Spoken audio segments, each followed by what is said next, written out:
Hey everybody, welcome back to the Dungeon Dive. Daniel here. I hope you're doing well, and if you're not, I hope you are soon. Okay, today on the channel, we have a casual discussion on Talisman, the magical quest game, 5th edition. And I wasn't sure if I was going to get 5th edition, but something kind of pushed me over the edge, so we'll talk a little bit about that in today's video. First things first, if you actively dislike Talisman, the base game of 5th edition isn't going to change your mind. It's largely the same game as before, with a few minor tweaks that do seem to speed the game up just a little bit, and that is something that I appreciate. If you're unsure about Talisman 5th edition because you already own an older version, and maybe you're wondering if you should invest in this, there might be something here for you, and that is the main reason why I chose to get it. And that is the first expansion that was announced. I believe it's called Talisman Alliance, and that will be coming out in October. And that actually adds official rules for co-op and solo play. And they're doing that in kind of a light legacy mode. It is a resettable legacy mode where it sounds to me like you're going through around 3 to 5 games in a row, defeating stronger and stronger bosses. There are things to unlock. There are little packs to unlock. And I think that looks really interesting. It sounds like this new edition of Talisman from Avalon Hill. It sounds to me like they are going to be pushing it in new directions. And I'm really hoping that that is the case. I hope they don't just reprint all of the stuff that has come before. I would like to see all new kinds of expansions for 5th edition. And I'm hoping that the co-op / solo expansions end up being popular so that there are more of those. If you're unsure about Talisman 5th edition because maybe you've never played any of the previous versions, I'm hoping that I can provide enough information in this video for you to make a decision. So in this video, we'll take a kind of a look back at Talisman's 2nd edition and 3rd edition. And in doing so, we'll compare some of the board features, some of the in-game mechanisms, and some of the characters. Unfortunately, I don't have a lot of experience with Talisman 4th edition, and I know that seems to probably be the most popular edition of Talisman. It's the one that a lot of people play. They came out with so many expansions. I think there were 2 kind of a 4th edition and then revised 4th edition, and just so many expansions. And I just never got around to it, and it wasn't for any particular reason. The Dungeon Dive is 100% against edition wars of any kind. I thought 4th edition was fine. My friend owned it. We played it a couple times only, and I just never personally owned it. And that's mainly because of this stack right here. That's mainly because of my history with Talisman is 2nd edition, and it's the edition that I already have an abundance of stuff for, and so I was happy with what I had. And I also have 3rd edition. I no longer own the box for 3rd edition, and that's because the box was ridiculously big. For some reason, they decided to put Talisman in the same size box as something like Warhammer Quest and Advanced Hero Quest and Space Hulk, and there was hardly anything in that box, and it was so big it was easily squishable. And my box over the years for 3rd edition has just got completely demolished. And that's okay because the box was like 90% empty. But yeah, so we'll take a little bit of a look at some 2nd edition stuff and some 3rd edition stuff, do a little bit of comparisons. So longtime viewers of the Dungeon Dive will know that Talisman 2nd edition is kind of the foundation upon which I built my love for adventure board gaming. It provided me with an RPG-like experience, an RPG-like substitute. Games like this focus on the RPG things that I enjoy the most, going on quests, getting loot, leveling up your character. I've never really been into the social interaction, the role-playing part of RPGs, and so that's why these kinds of adventure games like Talisman, like Arkham Horror, like Runebound, and so on. That's why I kind of view them as RPG substitutes, and they are RPG adjacent. So here we have the box for Timescape, and this is my favorite expansion from 2nd edition, and I'm really hoping that they take 5th edition into some weird and wild places like they did 2nd edition. So with 2nd edition here, Games Workshop kind of brought Talisman into their grander 40K world by introducing a kind of a science fiction expansion. And in this expansion, you could play, or there were space orcs, there were space marines, there was the chainsaw warrior. And I've done a let's play on this where I played the chainsaw warrior as Ash from Evil Dead, and it was Ash versus Talisman. And that was a lot of fun. And I really do like this expansion. And this is one of the reasons why I like 2nd edition so much, is because of this expansion here. And then I also have the 2 other expansions here. We have the Talisman City and Talisman Dungeon. And I do know that both of these have actually been issued before. I think for 4th edition had Dungeon and City as well. But these are pretty cool as well. And I always appreciated the small box for the original Talisman. And here is the original 2nd edition box. And yeah, I have a lot of stuff for 2nd edition, some fan-made stuff. And so it's just my preferred edition. But it's not for any reason. I don't dislike any of the other editions. So speaking of a small box size, I was really happy when I finally did receive my pre-order of 5th edition, because the box is relatively small. As a matter of fact, I wanted to grab something to show a comparison. So here is the Fantasy Flight kind of mid-size box for their games like Elder Sign and Warhammer Quest, the adventure card game. And as you can see, the new box for Talisman isn't that much bigger. I was very happy to see this. I was afraid that maybe they would try to make the game look bigger than it is, look more important than it is, by releasing it in a huge box. And I was so happy that they didn't do that. I really hope that they keep the boxes small, they keep the boxes uniform so they stack nicely on shelves and they're easy to store. Take hold of your fate. Welcome, champions, to the magical land of Talisman, the otherworldly artifacts known as talismans. I guess that is the plural. The other day in the Hobbit video, I was wondering if it's talismans or talisman. I don't know. Talismans have once more descended into the mortal plane, signaling the dawn of a new era and the need for a new ruler.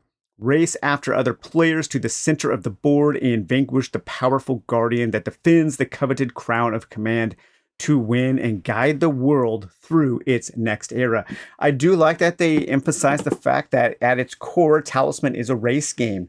And it's a race game with RPG elements. And so being a race game, there are elements of risk taking, of pushing your character right to the brink of defeat, but trying to push them faster than the other players push their characters. And so even though there is a lot of luck in this game, of course, it also uses roll to move.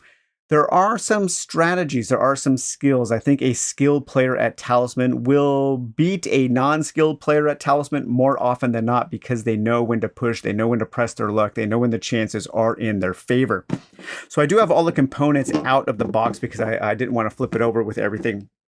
So we'll take a look at them in a minute. So I did want to start here on the rulebook. The rulebook is really nice. It is really well made.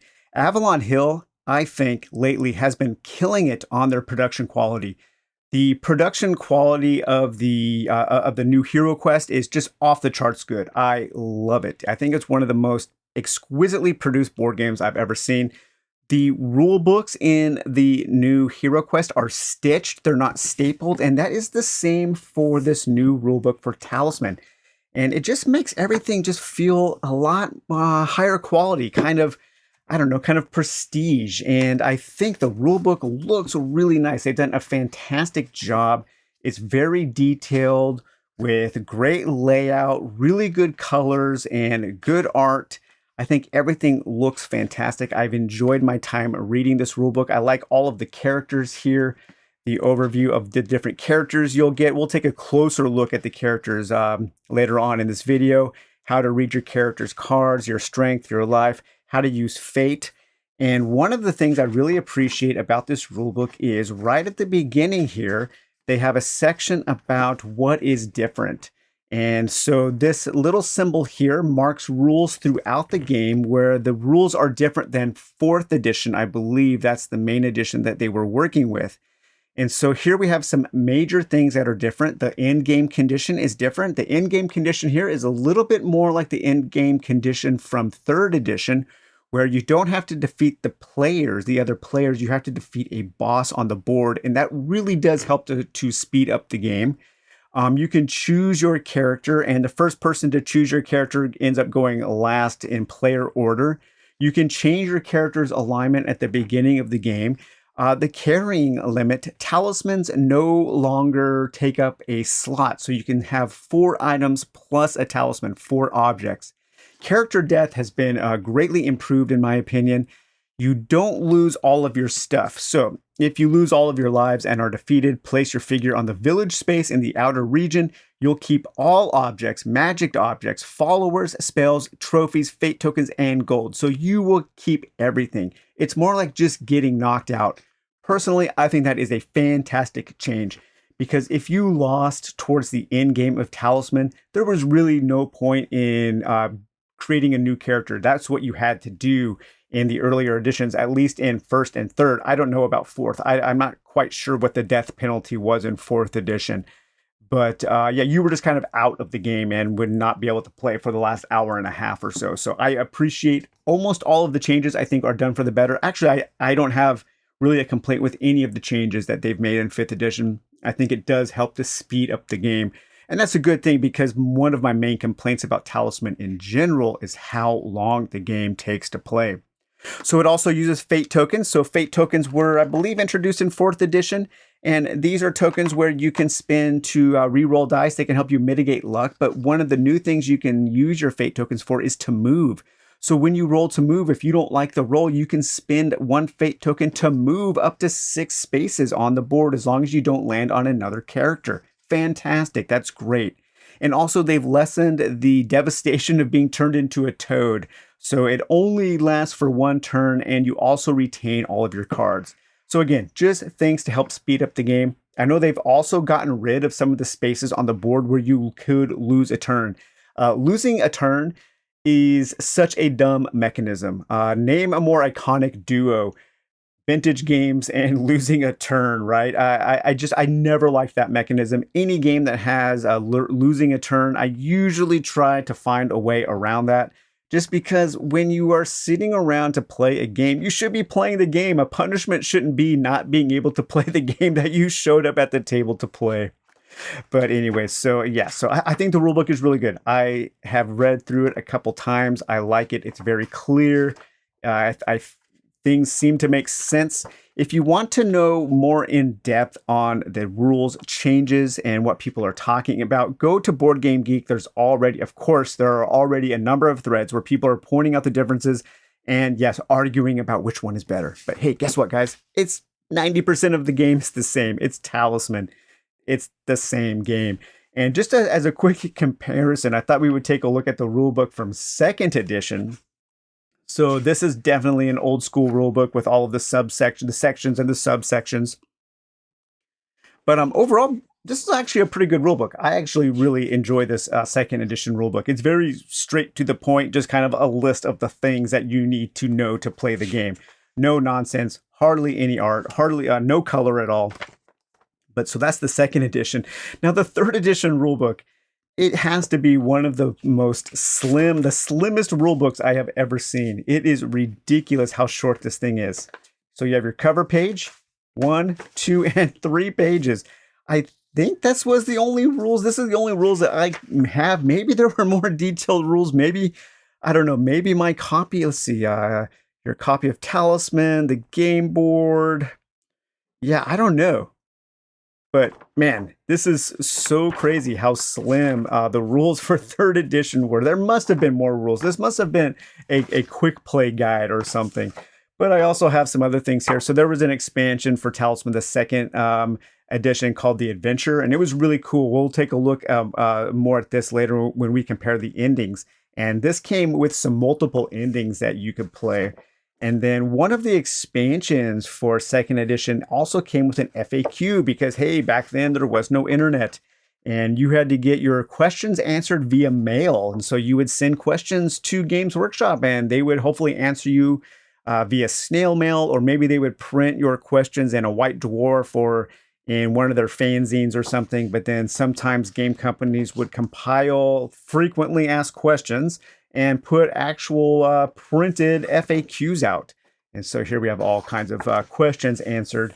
And then there was also this little pamphlet here in 3rd edition on how to paint your models. And I always like these kind of old Games Workshop painting guides. They always filled me with so much envy because I could never get even a little bit close to how they painted their miniatures. And then I guess we'll also talk a little bit later about, like I said, this is a very casual discussion. We'll also talk a little bit later about my compiled house rules, a collection of new and borrowed house rules. And this official document is actually available to Dungeon Dive patrons as a little perk. Okay, don't think we need the box anymore. Let me put the component tray back in. Again, the box is very nice. The component tray is very nice. Everything fits in nicely. We'll move that off to the side for just a moment. Now let's take a look at some of the board. So again, I don't have 4th edition board. The 4th edition board was massive. It was even bigger than the 5th edition. It was a huge, huge board and it looked great. I've always liked all of the board art in Talisman and Talismans in the Talisman games, including the 5th edition. I think the 5th edition has really, really great art. It looks cool. There's a lot of detail in it and good detail. So here is the board for 2nd edition. Now, for those of you who don't know, the 2nd edition board was a puzzle piece. Games like this used to come with puzzle boards. Dungeon Quest came with a puzzle board. Warlock of Firetop Mountain. So yeah, they just didn't have the folding technology back in the early 80s. But this board art was, I believe, done by Gary Chalk. And Gary Chalk's art is one of the reasons why I like 2nd edition so much. I also like the small size board. It's really nice. When you have your expansions, I can actually fit this board and the other expansions on my small table. You know, with 4th edition, I could barely fit the main board on my small table. No way I could fit any of those corner expansions. With 5th edition, I might be able to fit one corner expansion if they make them. I'm hoping they don't make those corner expansions. I'm hoping they make different kinds of sideboard expansions that don't have to fit on the corners. But yeah, so here we have 2nd edition, and then underneath 2nd edition, let me slide this out. We do have our board for 3rd edition. And this, of course, is when Games Workshop was really into skulls. And so there are just skulls everywhere, so many skulls. But hey, you know what? I like this edition as well. I never really play this edition. I'm thinking of actually getting this map framed and hang it up on the wall as a piece of art because I think it's a really, really nice looking board. Let me fold this up. So when 3rd edition came out, they did have some folding technology, so you didn't need to have a map or a puzzle. And now here is the board for 5th edition. And we still have our outer region, same, the middle region and the inner region. And in a game of Talisman, you are taking a character and you are starting on a space in the outer region. And the outer region is relatively safe. You will be moving along kind of like Monopoly, Fantasy Monopoly, landing on spaces, drawing random adventure cards to encounter monsters and NPCs and finding gold and objects. Pretty standard RPG style things. Leveling up your character. And then you want to make your way from the Sentinel here. He guards the middle region, and you can make your way across the bridge into the middle region. There's also ways that you can build a raft to cross this stormy river into the middle region. And you can also pay a ferryman to ferry you across the river. And then you'll be in the middle region. The middle region is a little more dangerous, a little more deadly. And you're maybe trying to make your way over here to the Warlock's Cave in order to go on a quest to get a talisman. Once you get a talisman, you can go over here to the Portal of Power and you can make your way into the inner region. Once you're in the inner region, you stop rolling for movement. You move one space at a time. And one path is more strength based, one path is more craft based, so intelligence or strength. And then eventually you want to make your way to the Valley of Fire. And then you make your way onto this stone bridge in here where there is the Crown of Command, and you have to defeat a dragon in either a battle of strength or a battle of wits, of craft. And the dragon has a strength and craft of 10, and you get to choose how you want to fight the dragon. Let's talk about the in-game situation here first. So in second edition here, let me put the second edition board back together. In the second edition, you would make your way to the Crown of Command, and then you would have to kill all the other players. You would roll dice, and you would either do 1 damage to them, and then they would slowly start losing damage, and you would either kill them or you would force them to give up. You would force them to surrender. And so that's how you won the game. And that could actually go on for quite some time, and it made for some very long, drawn-out in-game scenarios. The third edition sped things up by actually completely getting rid of the middle of the inner region. And that's one of the things I dislike about third edition. I don't like this here. Hey, I love that piece of art because it is incredible. But I don't like that they got rid of all those spaces, because those inner spaces are really cool. We have a crypt, we have a dice with death. You can face off against a werewolf, going through the Valley of Fire into the pits and the vampire's tower. I mean, these are really iconic things for you to do in an adventure game. And to completely get rid of those in the third edition, I think was a big mistake. They substituted that with just a deck of cards that you go through one at a time. So you go through the Portal of Power, and then you go through a magical trap, and then a pit trap, and then you face off against the Dragon King, and then you get the Crown of Command and you win the game. One thing that this did do was speed up the game. And like I said, a game of Talisman can go for a long, long time, especially if people aren't playing it like the race game it is. And so this did speed up the game, but it got rid of some really iconic things on the Talisman board that a lot of Talisman fans really did enjoy. Now, eventually they did come out with an expansion. The expansions for second edition are so expensive. And one of the expansions it did come with was a tower that you built, was this dragon tower. You actually built the tower, and that added back in some of that in-game element that was missing. So that was good. Now, so we've talked about the original ending for second edition, the different ending for third edition. Second edition also added a modular end where the first player to make it to the center, to make it to the Crown of Command, would draw one of these secret cards, and then that would determine what the ending was. The really cool thing is one of those could be a horrible black void, where if you were the first person into the Crown of Command and you drew this, you fell into a black void and your character just died. Absolutely brutal. That's the kind of brutality that Games Workshop was known for. But there are other endings. We have our typical ending. We had our Crown of Command ending. We had a Belt of Hercules ending, a Pandora's Box ending, a Demon Lord ending, and a Dragon King ending. And each one of those endings had slightly different rules. And so you never really knew what you were going to get. And this is such a great way to play Talisman. I love it. I would actually... The rules state that the only one player can fall into the black void. Once the black void is drawn, it's removed from the game.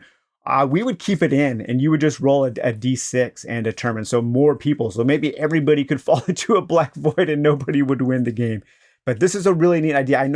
I do know that in 4th edition, they did introduce some variable endings. And I believe 4th edition did have 1 or 2 ending scenarios that were co-op or soloable. So, but I've never played those, so I don't really have any experience with them. But let's go back to the 5th edition here. 5th edition, the end is kind of it's kind of a combination of old and or first edition, second edition, and third edition, and 4th edition, I should say, because 4th edition is like second edition. But you still have your inner area. You still have all of your cool spaces, but when you get to the Crown of Command, you just have to defeat a boss. You don't have to kill all the other players. So it keeps things going.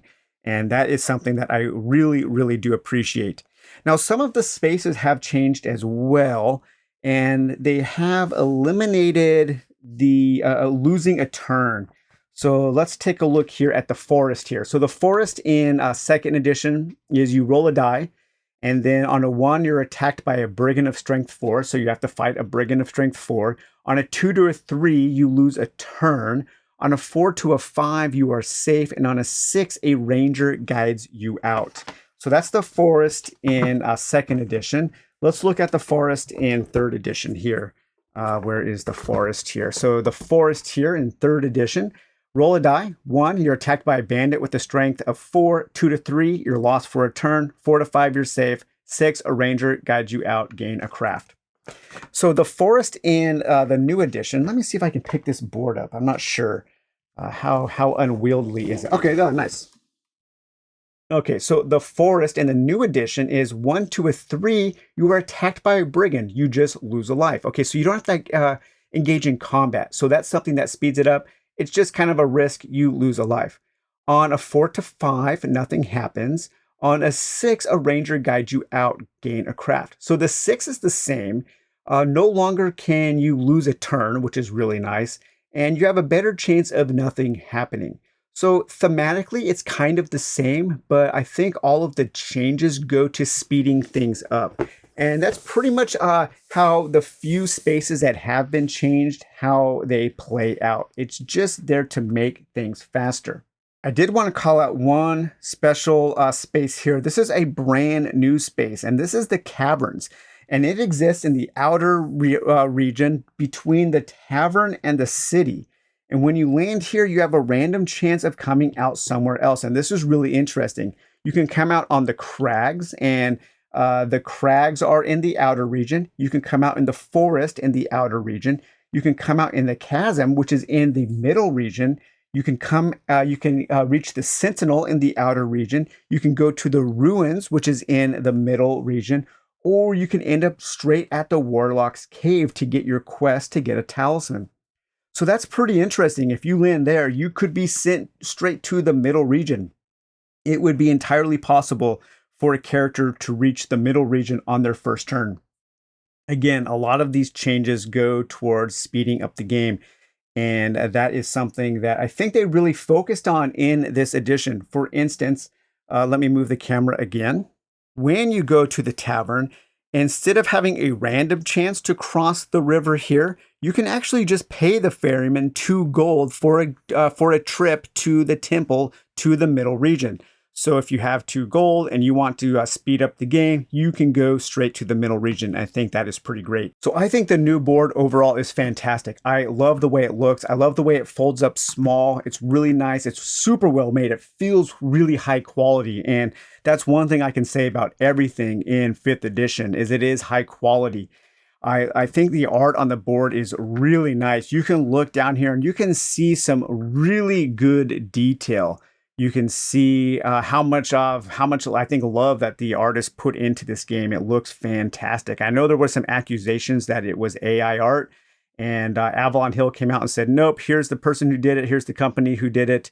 It is human-made art, and I think it looks great. I love the way it looks. Now, I have heard some complaints about the perspective. It's a little weird. It's a little more like Prophecy. If you guys remember my coverage of Prophecy, another kind of basic adventure game, that game kind of has a fisheye lens where you are moving around the world, kind of like a globe, and the map is circular.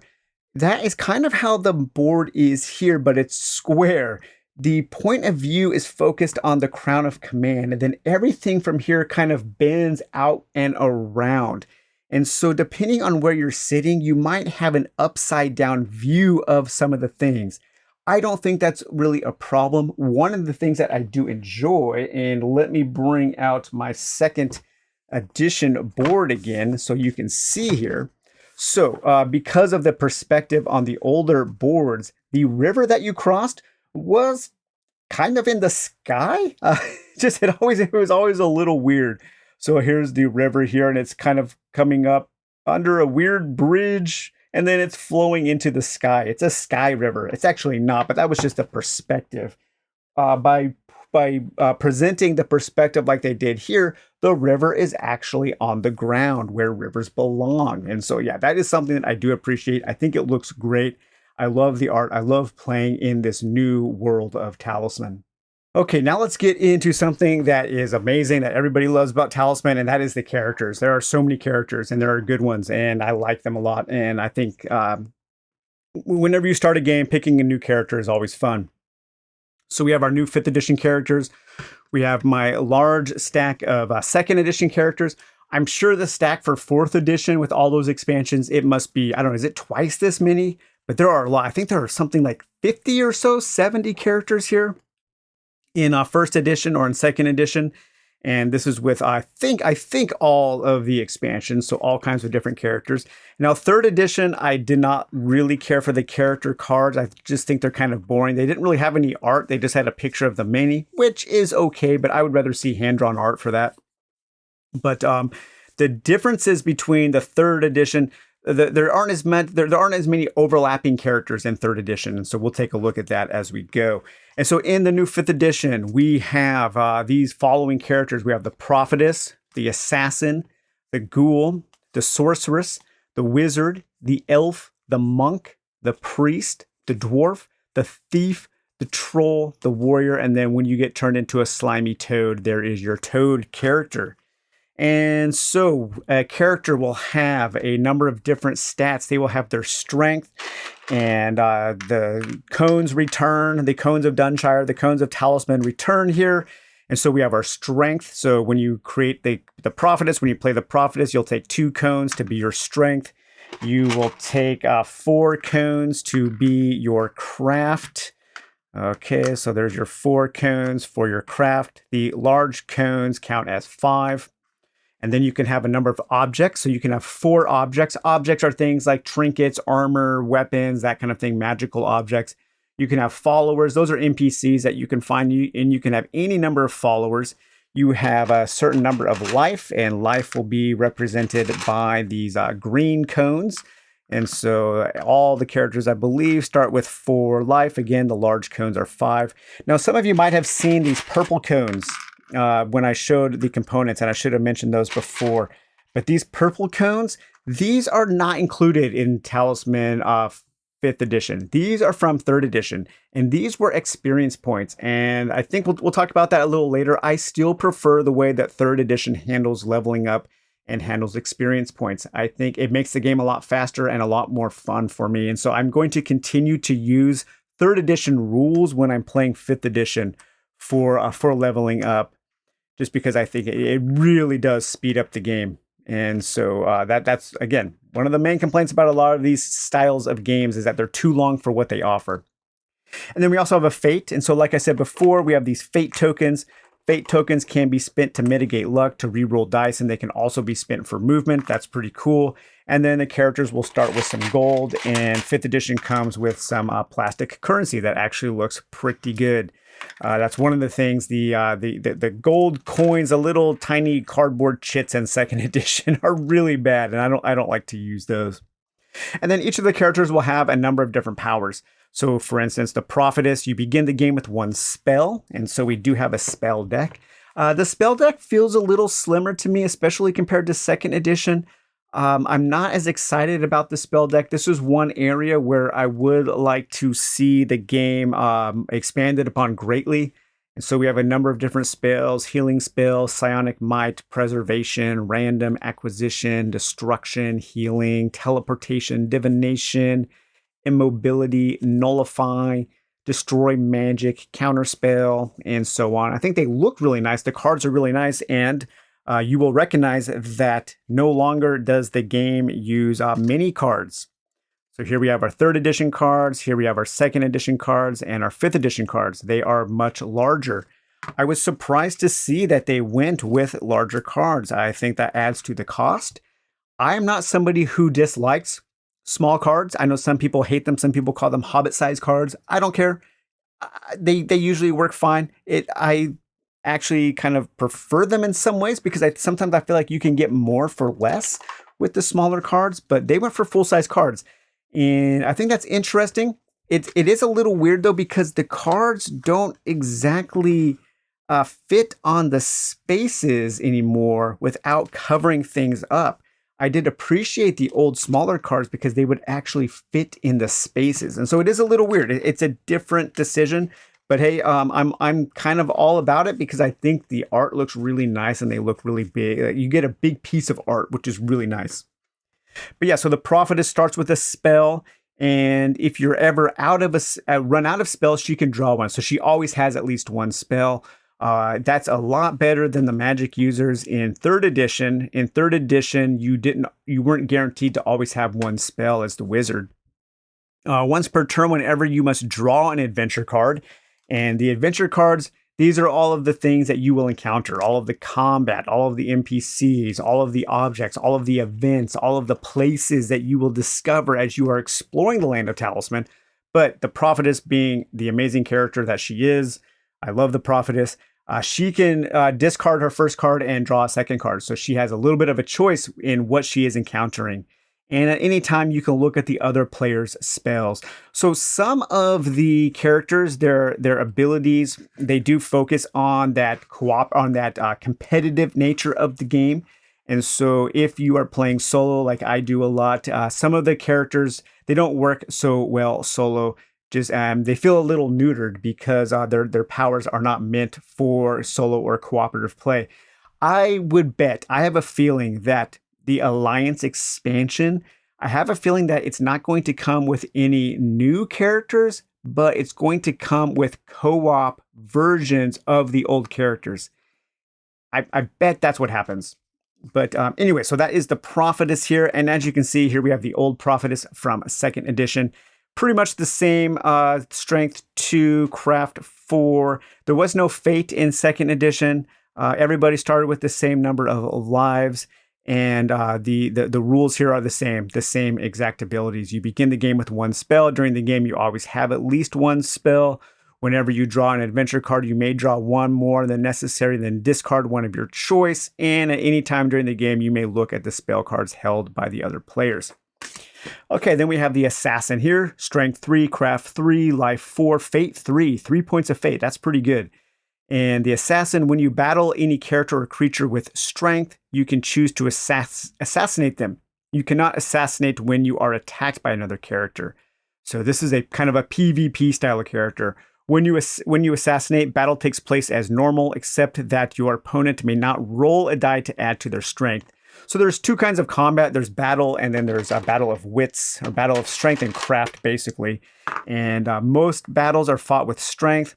One person rolls a d6, adds their strength, adds the strength of any objects, totals that.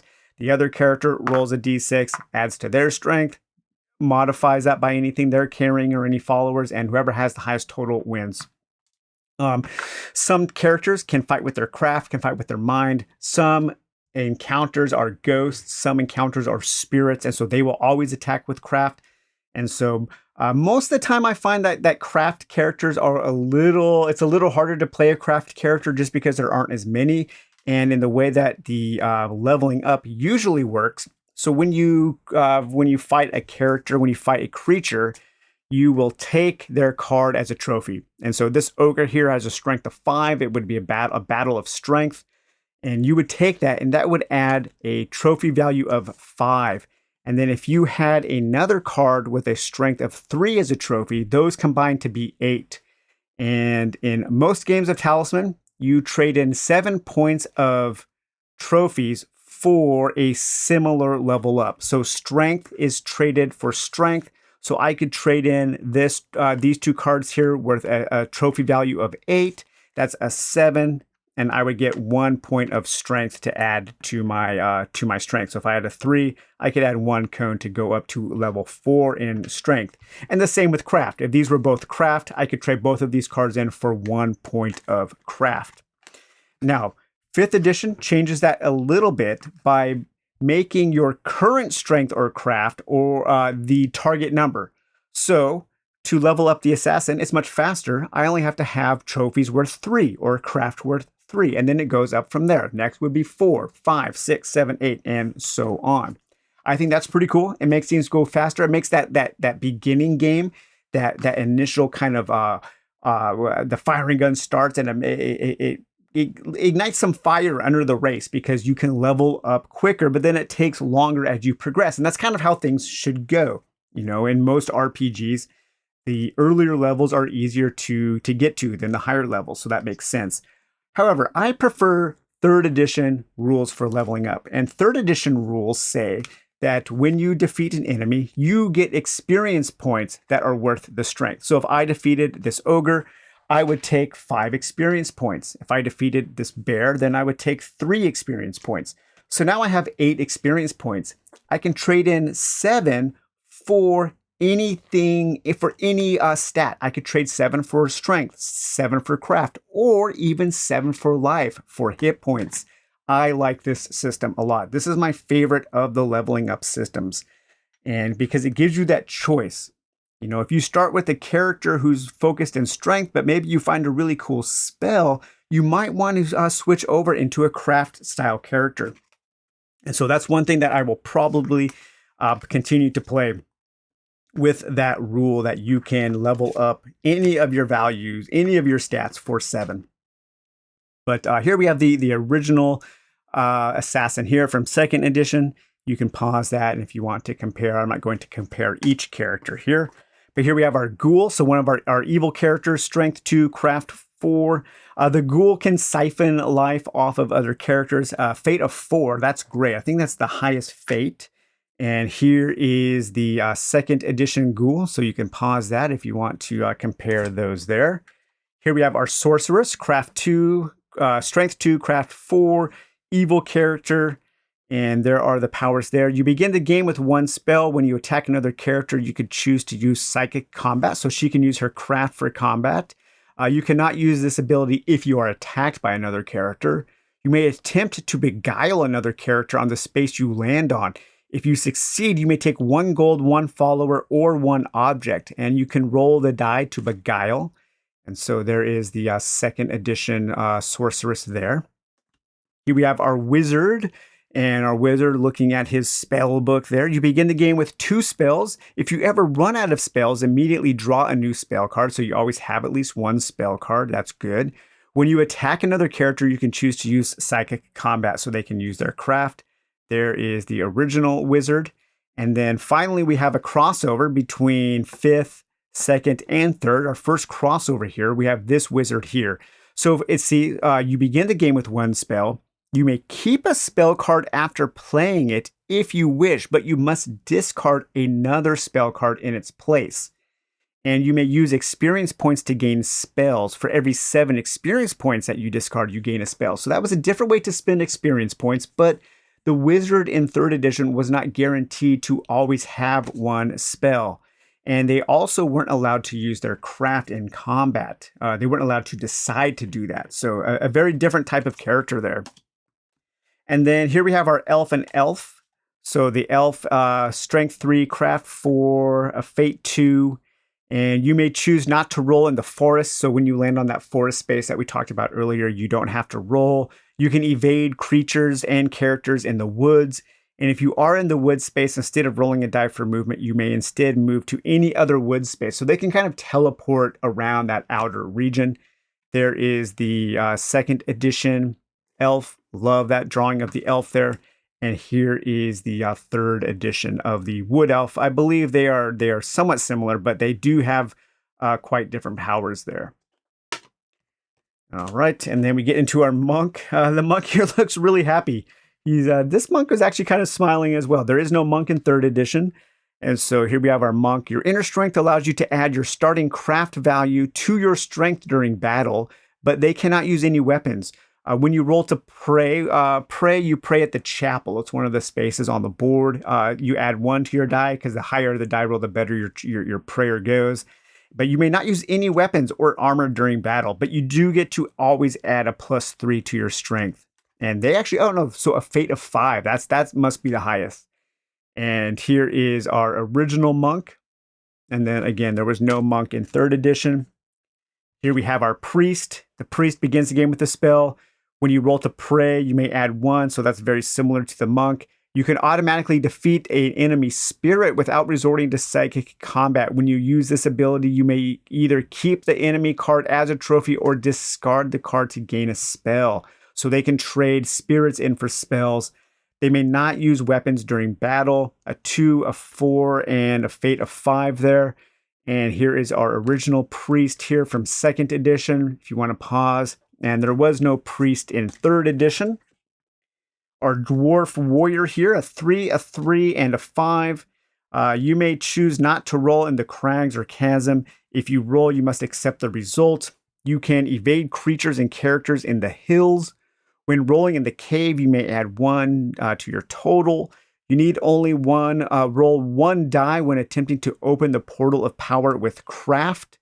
You need only roll 2 dice in the mines, and you are unaffected by the maze. So a lot of things that the dwarf can do. There is our dwarf from 2nd edition, and the dwarf from 3rd edition is really stripped down. Take a battle axe, helmet, and armor from the purchase deck, so they start with a lot of gear. You may add 1 to your dice roll in the cave, and you are not affected by the maze and the siren. So those are the characters there. All right, and then we have our thief. So the thief, you may take 1 object or gold from another character on the space you land on without fighting, so you can just steal items. When you visit the village space or market, and market day cards, take 1 card from your choice from the purchase deck at no cost. So they can steal from the city, from the market. And then there is our thief from the 2nd edition. We have 3, 3, a fate of 2. Kind of a low fate on the thief. I would think the thief, being a rogue, kind of relying on luck, would possibly have a higher fate of maybe 4 or so. No thief in 3rd edition. And here we have our troll. The troll has a strength of 6 and only a craft of 1. But man, that strength of 6 is massive. And only a fate of 1. And they start with 6 lives. These guys are pretty beefy here. And you may choose not to roll on the crags. If you roll, you have to accept. Whenever you roll a 6 on the die for your movement, you may heal 1 life. So they get to heal whenever they roll a 6 for movement. That is super cool. And here, the original troll had a strength of 6, a craft of 1. And their only ability is you need not roll for the crags. You are always safe. So I think they thought that strength of 6 was really going to carry the troll. And I'm not really sure how that worked out. Again, no troll in 3rd edition. And then finally, our final character in 5th edition is the warrior. When you roll during battle to determine your attack score, roll 2 dice instead of 1 and take the higher. And they can use 2 weapons. Very powerful here. A 4 and a 2 and only a fate of 1. And there is our original warrior from 2nd edition. And we do have a crossover with 3rd edition with the warrior. Take a broadsword from the purchase deck from the start and roll 2 dice in battle and take the highest. And so that is the warrior there. And then we do have a few characters left in 3rd edition for which there is no crossover in 5th edition. We have a ranger, a swashbuckler, a knight templar, a skaven, a goblin fanatic, a minotaur, and a barbarian. So they were really kind of pushing more of the 40K feel, I think, or not 40K, but Warhammer Fantasy Battles with the 3rd edition of Talisman. And we won't take a long time looking through all the characters from 2nd edition. I have a tier list that I've gone through when I hit 10,000 subscribers. I did a list here of all the characters. But we'll just do a quick flip through the ninja, yes, the warrior of chaos, the chaos warrior, the cyborg, dark elf, the inquisitor. I love that inquisitor. The little hobbit, the halfling, the highlander, the druid, the witch doctor, the gladiator, centaur, the pilgrim. I love that pilgrim drawing. The space pirate, the Amazon. The Amazon was awesome. The astropath, the hobgoblin, a Zulu, a barbarian, the space marine, an astronaut, an archaeologist. I really hope that 5th edition gets a little weird, gets a little goofy. I would like them to introduce some kind of timescape element, some kind of interdimensional element to the game. I think that would be really, really cool. But all right, so that was all of the characters. And yeah, the characters are fun. I'm really looking forward to seeing the new characters that they come out with in 5th edition. Now let's take a quick look at the adventure cards. So adventure cards for 5th edition are here. I really do like the back. I think it looks great.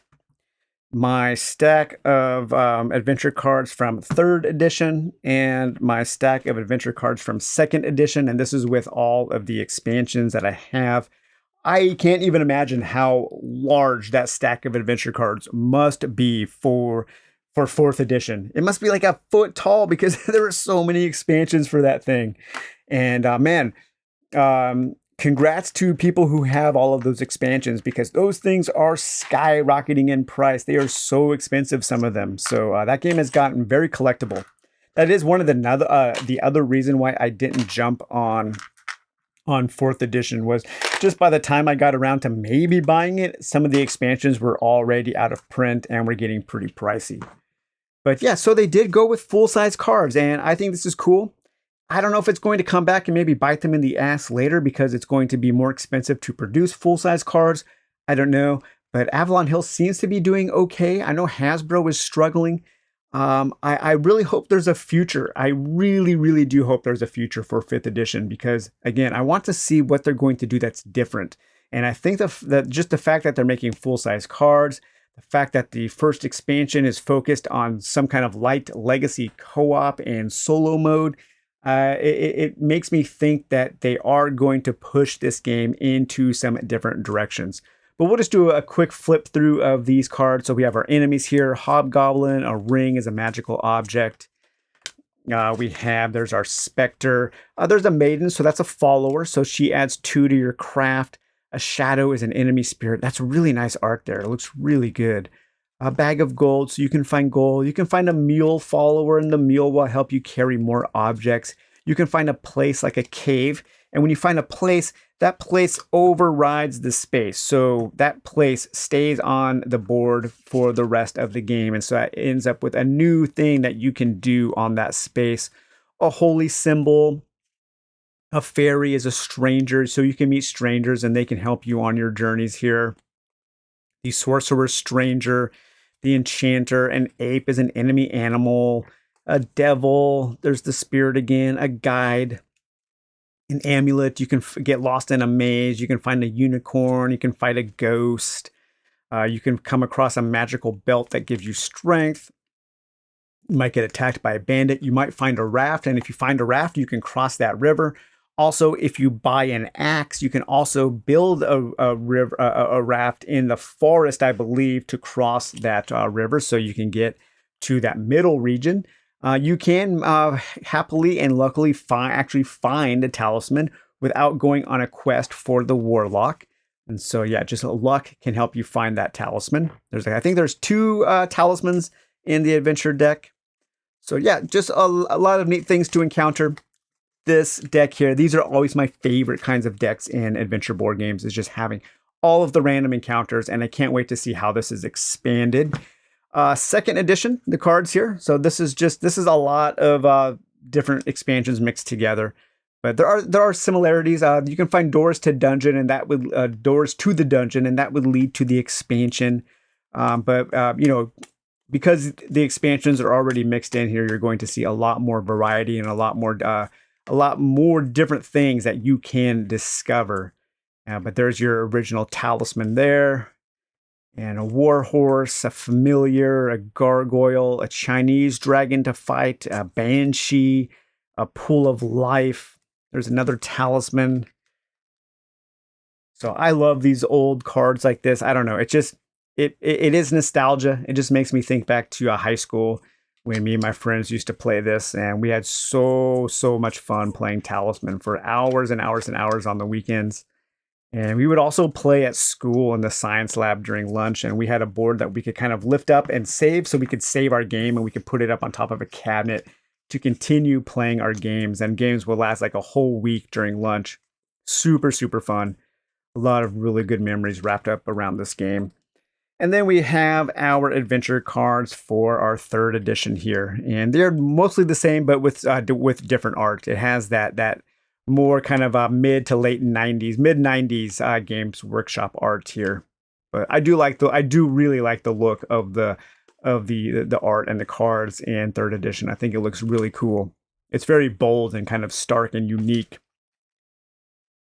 But yeah, so that was 5th edition. Let me go over, let's see, did we take a look at everything? When you go to the blacksmith or the city, you can also buy some things. The things that you can buy, the deck is pretty slim. I think it's quite a bit slimmer than 2nd edition, but you can buy armor, you can buy an axe, a helmet, a mule, you can buy a raft, you can buy a shield, a sword, and a water bottle. And water bottles will help you in the desert spaces. If you land on a desert space without a water bottle, you take damage. And then we also have our 4 talisman cards here. And these are the cards that you will hand out when a character completes a quest for the Warlock at the Warlock's Cave. I guess we should take a look at the minis, huh? That's one thing I always forget to look at. The minis are really nice. We'll take a look at a few of them. I think people who really like minis will be impressed by these. They feel really good and really sturdy.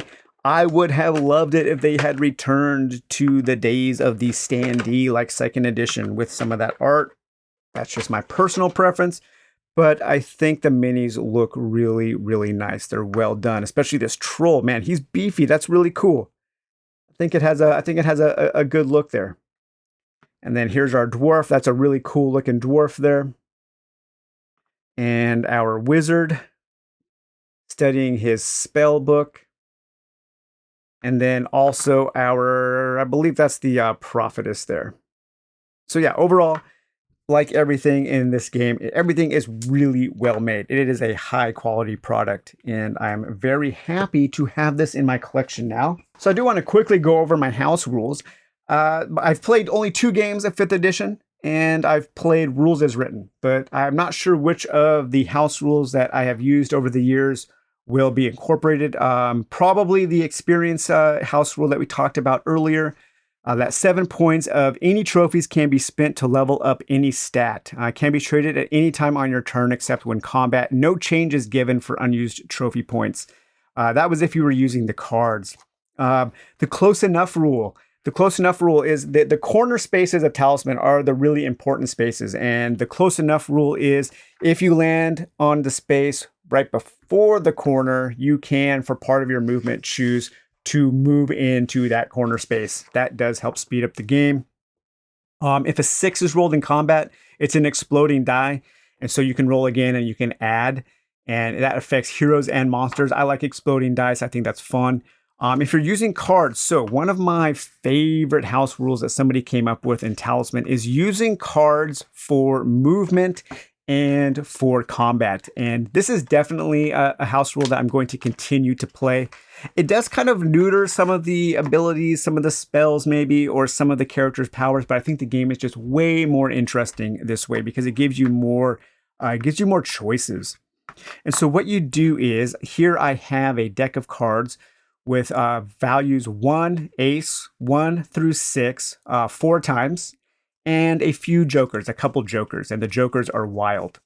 And so what you do is, I think I have a joker per the number of players. So if you were playing a 4-player game, you would have 4 jokers. So what you do is you shuffle these up, and then at the beginning of the game, you deal each player 6 cards. 1, 2, 3, 4, 5, 6. And these 6 cards can be spent for movement around the board or in combat. Any other thing that you roll dice for, you have to roll dice. So there is still some luck. There is still a lot of randomness. And you have to use your complete hand of 6 cards before you get a new hand of 6 cards. So you can move for 2. The Joker, you can move for anything from 1 to 6. Here you can move for 6. A move for 1, a move for 5, a move for 5, and so on. So you have more control about where you are going on the board. And then you can also use these for combat. And so instead of rolling a die, I could just play a 6. Or if I had already used my 6 for a movement, I could play a 5. Or maybe I might only have a 1 or a 2 left in my deck. And so that would be very deadly in combat.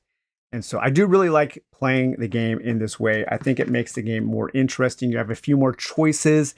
And it just kind of maybe modernizes a little bit of the game. So I do like that. And I'm going to play 5th edition soon using this rule. I incorporated the Fate. I know the Fate token was from 4th edition. I took that and played my 2nd edition with Fate tokens. I never played with the new rule because it was introduced, but a Fate token could be spent to move up to 6 spaces. I think that's a great rule to play 2nd edition with. Your max life stat is double your starting value. That one is rarely used. Discovering the dungeon and discovering the timescape expansions in second edition. I played that if you landed on certain spaces, you could search for those and you would roll a d6. And if you ever found a 6, you could find a way into those expansions. It just made finding those expansions and using those expansions a little easier. And then if you have 7 or more craft, and when you have no spells at the start of your turn, draw a spell. So if you ever level up your character to a 7 or higher craft, you always have at least one spell. So those were the house rules that I have compiled. I didn't make up all of those. I made up maybe a couple of them. I've compiled them over the years from other people on BGG and just kind of the ways maybe that we developed play while we were playing Talisman. So yeah, that was kind of a long video here, all about Talisman Second Edition, but tangentially also a little bit about Third Edition, a little bit about Second Edition, and like I said, I am very, very excited to see where the future of Talisman 5th Edition leads. I'm hoping that they take it into some bold new places. The fact that the first major expansion is co-op soloable / light legacy really makes me happy. It makes me excited for the future of Talisman. More excited than I have been in a very, very long time. So, all right, you guys. Well, I hope you enjoyed this video.